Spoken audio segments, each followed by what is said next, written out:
inquiétante de l'épidémie.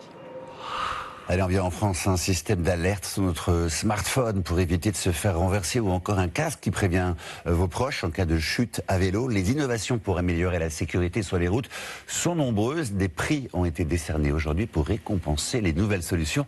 Alors, gadget ou révolution, ce soir c'est Vicky Bogart qui fait le point. Vicky, quelles sont les innovations primées par la sécurité routière aujourd'hui ? Il y a tout d'abord ce système d'alerte pour éviter de se faire renverser aux abords des passages pour piétons. On est parfois distrait, on a les yeux rivés sur son téléphone. Et bien pour vous protéger, une solution digitale utilisant la technologie des ultrasons a été mise au point. Une application sur votre smartphone détecte ces ultrasons émis par des boîtiers installés le long des voies du tram, sur des bus ou sur les passages pour piétons. Lorsque le feu piéton passe au rouge ou à l'approche d'un véhicule, l'utilisateur reçoit directement une notification, une vibration sur son téléphone et le volume sonore de la musique baisse automatiquement. Un système qui est testé depuis 3 mois, notamment aux abords de collèges d'Île-de-France. Autre nouveauté récompensée, un pare-soleil intelligent pour les voitures.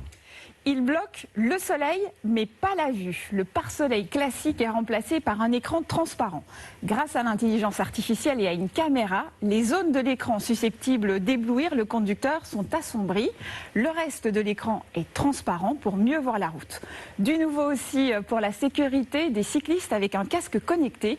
Il détecte les collisions. Un message d'urgence et le lieu de la chute sont alors automatiquement envoyés aux 3 contacts que vous aurez choisi auparavant.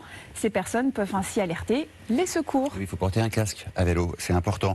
Comment les innovations sont-elles accueillies par les usagers de la route, Vicky ?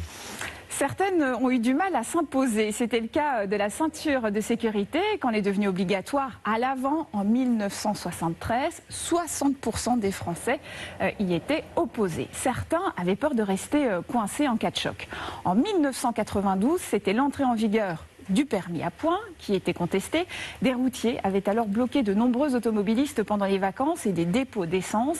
Des mesures qui pourtant ont permis de sauver des dizaines de milliers de vies. Eh oui, le changement, ça a du bon parfois. Merci beaucoup, Vicky. Des chats, des chiens, des lapins, depuis le premier confinement, de plus en plus de Français ont décidé d'acquérir un animal de compagnie.